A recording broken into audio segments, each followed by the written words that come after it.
What's up, YouTube? It's the Action Figure Grader coming back to you with another video. This time we are going to cover vintage Kenner complete figures and vehicles.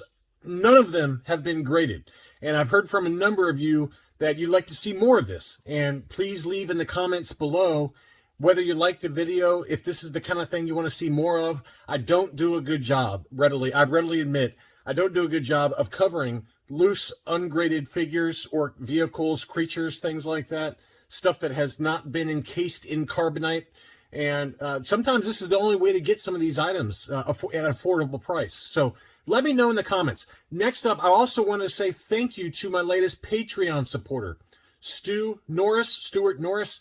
He runs a small YouTube channel. It's growing leaps and bounds, though. Make sure to go check him out. It's Universal Toy Collector on YouTube. I will put a link in the video description to his YouTube channel homepage. Give him a follow. He likes to interview collectors. He wants to have me on here soon, probably in October sometime. And I'll probably return the favor here at some point and have him on my channel and just talk about collecting. So it's a cool channel. And it's just kind of starting out over the last year or so, so make sure to give him a subscription. Let's dig into some awesome ungraded vintage figures. And again, I want to caveat all of these that I'm assuming that these do not have anything reproduction, that everything is original vintage Kenner stuff. And just keep that in mind, is that it's hard to kind of verify that stuff sometimes when the sellers don't include really detailed photos and verifying it versus like Variant Villain or Imperial Gunnery, some resources online that'll show you what's reproduction, what's custom versus what's vintage original toys. So just keep all of that in mind with these prices, that they may not be 100% accurate. I'm assuming that everything is accurate, though. This was a complete Darth Vader. It looked to be in pretty awesome condition, a little bit of wear around the belt. The main chest apparatus and the belt, those are kind of the two most common areas where you'll see some defects in terms of the paint, but the saber looked really nice and clean. This was the Hong Kong country of origin Vader, so the most common Vader that's out there. That sold for $40 at auction, 25 bids plus shipping. That's a great price, I think, for probably like what's an 80 or 80 plus grade in terms of condition Vader. So really nice. Oftentimes you'll see little defects on the cape. This one looks like it's got a little bit of scratching at the very bottom of that hood, as you can see. Some very minor wear to the cape. That's another common problem with any of these vinyl caped figures. Everything from the Jawa that's vinyl caped to some of these more common figures like the Vader. Next up is another vinyl caped figure, and that's the Tuscan Raider. You can still find Tuscan Raiders for a pretty affordable price. This one looked to be really clean. This one has the dark brown paint on the hands, as well as the bandolier that goes around his chest, as well as that kind of weird breathing apparatus that goes around his neck. A little bit of wear to the silver paint, as you can see on the eye stalks as well as on the head stalks. So this is probably, if I had to guess, probably like an 80 grade Tuscan Raider. But this one sold for $25 plus shipping, which is not a bad deal at all for a pretty nice near mint Tuscan Raider. So just trying to give you guys some prices for those of you that don't collect graded, because not everybody likes graded stuff like I do. I get that, okay? But I'm trying to kind of open it up a little bit to show you some other options that are out there. Or, potentially if you can't find what you're looking for at a fair price that is ungraded, that is already graded, you can buy some of these figures that are loose, complete, ungraded, and then submit them yourself for grading. That's a strategy I've used in the past and I've talked about in the past. The Jawa, on the other hand, is a first 12 figure that's very expensive. And here's one. This is the No COO small hood. So this would be like what was produced in a Palitoy factory. Usually the No COO small hood is kind of known to be a Palitoy Jawa. And they're expensive. They're not cheap at all. This one sold for $90 plus another $10 shipping. So $100 for an ungraded Jawa is kind of the going rate right now for one that's in near mint condition. Now, again, you're only seeing one photo for this auction or for this listing on eBay. So, just keep in mind that you don't really know what the condition is underneath that Jawa robe, but it does look really clean. Usually there's a little bit of wear around the hands if there's a problem, but clearly the market said that this one was in near mint condition, given that they're paying $100 shipped for a No COO Palitoy Jawa. Here's another Jawa. This is another good example. It didn't list what the COO is. Maybe it does in the description here. It doesn't say in the video or in the auction description either, but this one looks like it's the large hood variant, most likely a Hong Kong. It was complete. It sold at auction for $77.50 plus about $4.50 shipping. 23 bids. That just closed on September 4th. Here was a beautiful Hong Kong COO Boba Fett, and look how clean this one was. I mean, you can understand why Boba Fett's are not holding their value. They've really come back down in price now that the Book of Boba Fett has come and gone. But this one was just super clean, really, really nice. Just some very minor defects here and there. But the visor on that, all the chest paint was great. The belt paint, everything looked to be really clean. This is probably an 80 plus or maybe even 85, depending on limb tightness. Very clean figure overall. You can see some specks on the backs of the legs there. That could knock it down to an 80. A little bit of paint defect on the rocket pack, a little bit of overspray of dark blue onto the rocket pack there. So, those kind of things all affect the grade. But, this one's still sold for $130 ungraded. Now, for an AFA 80, you're probably talking $200 to $225. So, for a nice, clean Hong Kong that would probably grade an 80 or an 80 plus, you get it for $135 shipped. You spend another $35 to $40 grading it, and then you're doing okay. You're doing pretty well on the price. So, pretty good example there. Now, here was a Taiwan with the vintage blaster. I have no idea if that's the correct blaster. It looks like it is. But it's got the dark brown paint, very clearly the Taiwan Fett. And, this one's probably, I would guess, at best an 80 condition. There's a little bit of wear to the red on the visor there, on the helmet visor. But a very clean example and a very desirable figure. That sold for $79 plus $5 shipping. Again, I'm not sure if that's the correct blaster or not. You would need, again, to check some of the resources that are available online, like the Imperial Gunnery. Those websites are easily the best for nice zoomed-in, high-res photos of which weapon goes with which COO. Variant Villain is another very good resource that's online. He does include some really good photos there, so you can take a look at that weapon versus the photos that are online to make sure it's the correct weapon for the Taiwan Fett. Here was a gorgeous example of the orange snake Yoda, and the hands and the feet are usually the areas that have the most wear on these Yodas. This one looks to be in near mint plus condition, probably easily an 80 plus, if not an 85. That sold for $90. $90 plus $5 shipping. That's a pretty decent deal there. This one also has a very common factory error where the gimmer stick, that little flashlight that's on the utility belt, is not painted.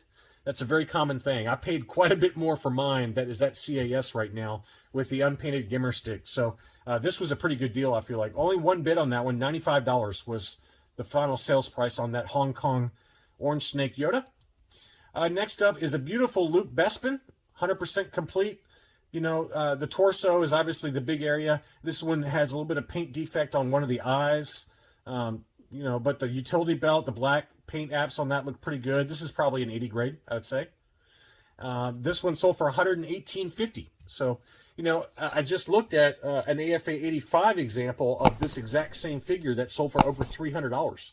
So to get, what's probably like an AFA 80 quality Luke Bespin for 118, that's a pretty good value, So you can often do a lot better, if you're willing to risk the grade and you're willing to live with maybe like instead of an 85 to get an 80 grade, after grading costs and everything and shipping to and from the grading company, $118.50 is a pretty good price. This is another item that I had in my what to buy video. This is the very, very rare die-cast TIE bomber. This is easily the most expensive, to my knowledge, of all the die-cast series of ships. And this one was listed for $825 plus shipping. That one did sell about a week or maybe a little bit less after it went on my what to buy video. So just another data point there for those of you that collect die-cast. But this is a gorgeous example of the die-cast TIE bomber. Very, very rare. I've got a few Cloud Car pilots, and again, they're advertised as 100% complete, but you'd want to verify the accessories, specifically that little communicator. Both weapons are very commonly reproduced, so you can't, there's a lot of fakes floating out there. Now, the auction does mention that these are not repro. There's quite a bit of wear to his hands. You can see the yellow gloves have a lot of paint chipping on this one. This is probably like a 75 grade at best, but that still sold for $68.99. And then this one also sold, and it's probably about the same condition. I'd say a 75-ish. Again, more paint wear to the gloves. This is a figure that is just very, very difficult to find in near mint plus condition, and this one's definitely not. You know, you can see the wear to the leg. You can see some wear around the gloves, as well as some kind of discoloration starting on the arms. But, you know, again, probably like a 75 grade. This one sold for $51.35. And then I've also got the Cloud car. This is the Cloud car. It was advertised as complete with the box, as well as, you know, some of the paperwork and things like that came inside the box. The Cloud car itself usually can be found in pretty clean condition for inexpensively. This sold for $150. $150 plus shipping. And then here's another example that sold for the same price. Now, this one did say it was complete with the figure, and you can see the figure in the figure's hands. It's got the communicator as well as the blaster pistol. Again, I don't know if those accessories are repro or not, but assuming that they're not, that box was in great condition. You can see the instruction sheet there, as well as the catalog, as well as the Cloud car itself. And again, that sold for $153.50 plus about $18 shipping on 34 bids. That's a pretty good price there.